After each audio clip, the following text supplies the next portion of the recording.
बच्चे की रोने की आवाज, लगता है कोई मुसीबत में है, मुझे देखना होगा, पता नहीं कौन बच्चा रो रहा है। कुछ दूर जाने पर टुनटुनी को एक बच्चा घोंसले में बहता हुआ दिखाई देता है। वह जल्दी से उस बच्चे के पास जाती है और उसे किसी तरह बचा लेती है। हे भगवान, इस छोटे से बच्चे को किसने नदी में बहता हुआ छोड़ दिया, पता नहीं कौन था।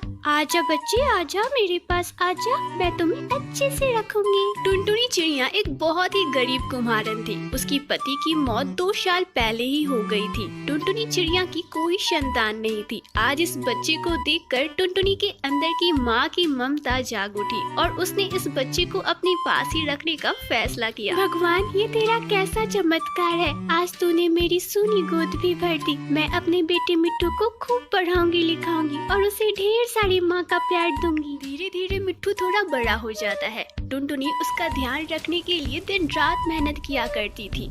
एक दिन, माँ, मुझे स्कूल की तरफ से पिकनिक के लिए शहर ले जाया जा रहा है। माँ, टीचर ने बोला है कि सारे बच्चों को नए नए जूते पहन के आने हैं, पर माँ मेरे पास तो एक भी नए जूते है ही नहीं। माँ, मैं कैसे जाऊँगा पिकनिक? अरे बेटा मिट्टू, ऐसे उदास मत हो मेरे लाल, मैं तुझे एक नए जूते जरूर दिला दूंगी। अब थोड़ा हंस दे तो पिकनिक पर नए जूते ही पहन के जाएगा। हंस दे बेटा।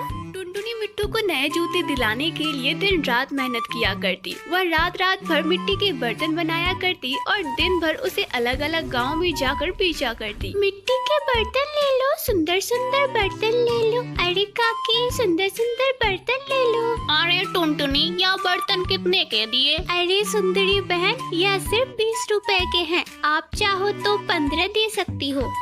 ठीक है टुनटुनी, ये मुझे दे दे, ये ले पैसे रख। इसी तरह टुनटुनी दिन रात बर्तन बेचा करती और कुछ ही दिनों में उसने जूते खरीदने लायक पैसे भी इकट्ठा कर लिए। पर अपने शरीर से इतनी ज्यादा मेहनत लेने की वजह से वह धीरे धीरे बीमार पड़ती चली गई।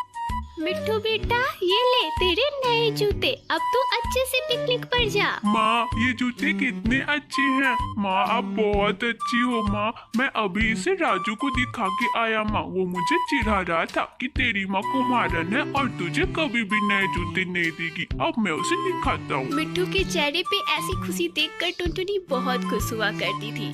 ऐसे ही बहुत साल बीत जाते हैं और अब मिट्टू बड़ा हो जाता है। मिट्टू बेटा, सारी तैयारियाँ हो गई शहर जाने की? हाँ माँ, सब कुछ हो गया है। कल सुबह ही शहर के लिए निकलना है और जैसे ही मेरी 2-4 दिनों में नौकरी लग जाती है, मैं तुझे वहाँ अपने साथ रहने बुला लूँगा। कुछ दिनों बाद ही शहर में मिट्टू की नौकरी लग जाती है, पर इधर बेचारी टुनटुनी अपने बेटे के बिना बहुत उदास रहा करती थी।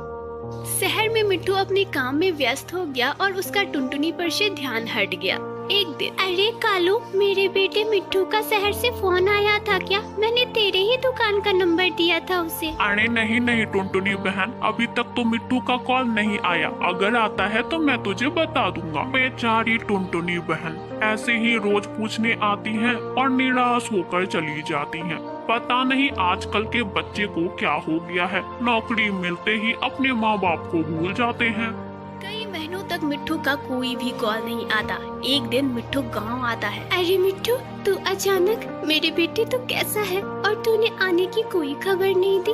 और ये कौन है तुम्हारे साथ बेटे? माँ, मैं ठीक हूँ, बस तुझे खबर करने का मौका ही नहीं मिला। वैसे इससे मिल, ये है बबली, तेरी बहू। कुछ खास मेहमानों को बुला लिया था और शादी कर ली। मिट्टू की यह बात सुनकर बेचारी टुनटुनी बहुत दुखी हुई, मानो उसके दिल पर किसी ने जोर से प्रहार किया हो, पर वह कुछ न बोली। एक दिन, अजी, और हमें यहाँ कब तक इस गांव में रहना होगा? मुझे यहाँ की बदबू बर्दाश्त नहीं होती और यहाँ की टूटी फूटी झोपड़ी में रहकर मेरा दम घुटने लगा है। हम कल ही शहर चलेंगे, ठीक है ना जी? मैं यहाँ और नहीं रह सकती। अच्छा बाबा, ठीक है, मैं कल सुबह ही माँ को बोल देता हूँ कि हम सभी अब शहर जा रहे हैं, ठीक है ना? टुनटुनी उन दोनों की बातें छिपकर सुन रही होती है और उसे बहुत दुख होता है। माँ, मुझे अब जाना होगा। शहर से मेरे लिए कॉल आ गया था, मुझे बहुत काम है माँ, अब मुझे जाना होगा। और माँ, तुझे तो पता है ना, शहर में कितनी कीमतें बढ़ गई है, हम तुम्हें नहीं रख पाएंगे माँ, तो तू यहीं रह, अच्छे से रहना और अपना ध्यान रखना। अब हम चलते हैं माँ। कोई बात नहीं मिट्टू बेटा,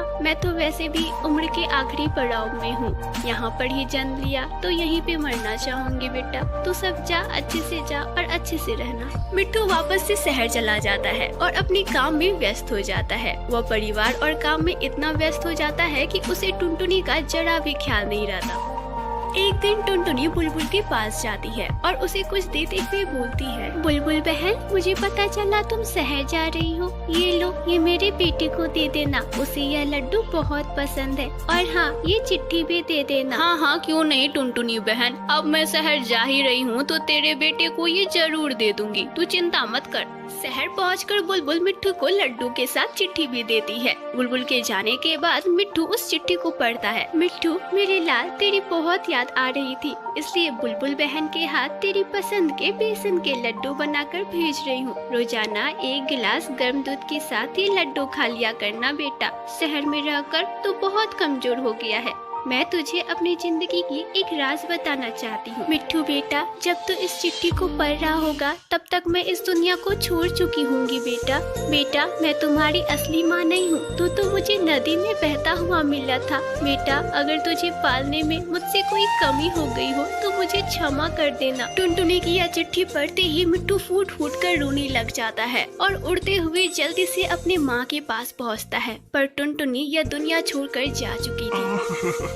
मिट्ठू भारी मन से टुनटुनी का अंतिम संस्कार करता है और अपने किए पर उससे माफी मांगता है।